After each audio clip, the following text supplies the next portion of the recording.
యేసు రక్తమే జయం పరిచర్య ప్రైజ్ ద లార్డ్. నవంబర్ 21వ తేదీ 2025. ఈరోజు దేవుని వాక్యము, నీ ఎదుట నేను పాపము చేయకుండునట్లు నా హృదయములో నీ వాక్యము ఉంచుకొని ఉన్నాను. కీర్తనలు 119వ కీర్తన 11వ వాక్యము. అవును క్రీస్తునందు ప్రియులారా, మనం పాపం చేయకుండా ఉండాలంటే మన హృదయంలో పరిశుద్ధ వాక్యం ఉండాలి.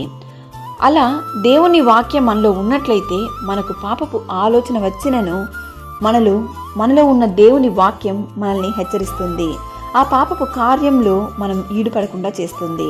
అందుకే దావీదు కీర్తనకారుడు ఇలా అంటున్నాడు, నీ వాక్యము నన్ను బ్రతికించి ఉన్నది, నా బాధలో ఇదే నాకు నెమ్మది కలిగించుచున్నది.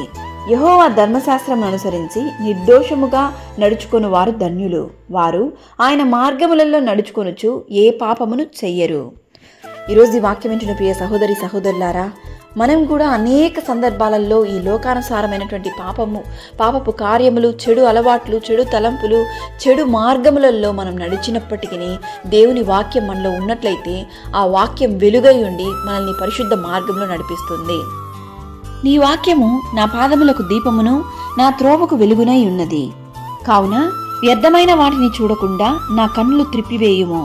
నీ మార్గములలో నడుచుకొనుటకు నన్ను బ్రతికింపుము దేవా అని దేవుని సన్నిధిలో మొరపెట్టుదము. దేవుని వాక్యాన్ని ప్రతిరోజు ధ్యానించి ఆ వాక్యానుసారంగా మనం జీవించి ఆ వాక్యానుసారంగా దేవుని నామాన్ని మహిమపరిచే బిడ్డలముగా మనం జీవించాలి. దేవుడు ఈరోజు మొదలుకొని దేవుని వాక్యంతో దేవుని యొక్క వాక్యంతో నీ హృదయాన్ని సంపూర్ణంగా పరిశుద్ధపరచును గాక. ఆమెన్. God bless you.